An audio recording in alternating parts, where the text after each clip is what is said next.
Our Sunday Spotlight shines this week on Robin Roberts. In her new book detailing the love and courage that pulled her through a harrowing health crisis, our friend also describes the historic interview with President Obama when he endorsed same-sex marriage for the first time. It was a landmark get at what seemed like the worst possible moment. So May 8th, 2012, you had one of the worst doctor's visits I've ever read about. It was the first time I was meeting with an MDS specialist. Did GMA that morning, headed to the hospital, and she was less than encouraging. I respect the fact that she wasn't sugarcoating anything. But you called her Dr. Doom and Gloom. Yes, and not my style. For some people that works. For me, I don't want to be told to basically, here's a shovel, start digging. I'm, as you know, an optimist. My phone had been off for a few hours. You didn't know that everybody back here had been looking for you for hours. I had no idea. I was just really in this zone of, I got to figure out what it is I'm facing and how I'm going to deal with it. So I leave the hospital and finally turn on my phone, and I think it almost blew up because of all the messages that were coming through. In her new book, Robin describes an emotional roller coaster that day. First hearing that even with a bone marrow transplant, she might not survive. Then the big news that she'd scored an historic interview with President Obama. There was a point where I was thinking to myself, do I have to do this?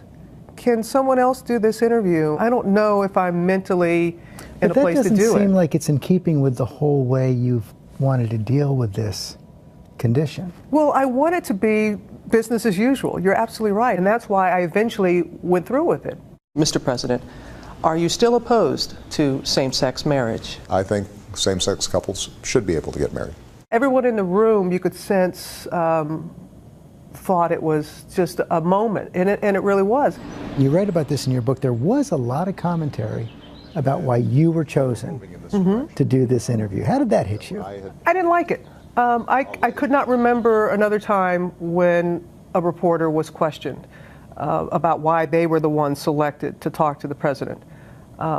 Was it because of my sexuality? Was it because of my race? Was it because of my gender? I don't know, because this is who I am. It doesn't matter who was the one asking the question, it was the answer. And that should have been what everyone was focused on. 2 years later, to have been part of this, what has it meant to you? It's meant everything. I think that's also in part why I, at the end of last year, my Facebook posting, and was just so full of gratitude. I was just alive and happy, and I was always thanking my doctors and my sister, and this wonderful person had been right there by my side through it all. And I never had said to the public, thank you, Amber. I just wanted to do that. And I think because of, in part, from that interview and everything that's happened in this country since, and I have been, and so has Amber, we've been just overwhelmed with the support, but also grateful for the as grateful for the okay. This is great. Thank you. No, thanks, George. Robin Roberts still laughing after an amazing journey. The book is so inspiring. Hope you get a chance to look at it. And we end with some good news today. The Pentagon reported no deaths of service members in Afghanistan this week. That is all for us today. Thanks for sharing part of your Sunday with us. Check out World News with David Muir tonight, and I'll see you tomorrow on GMA.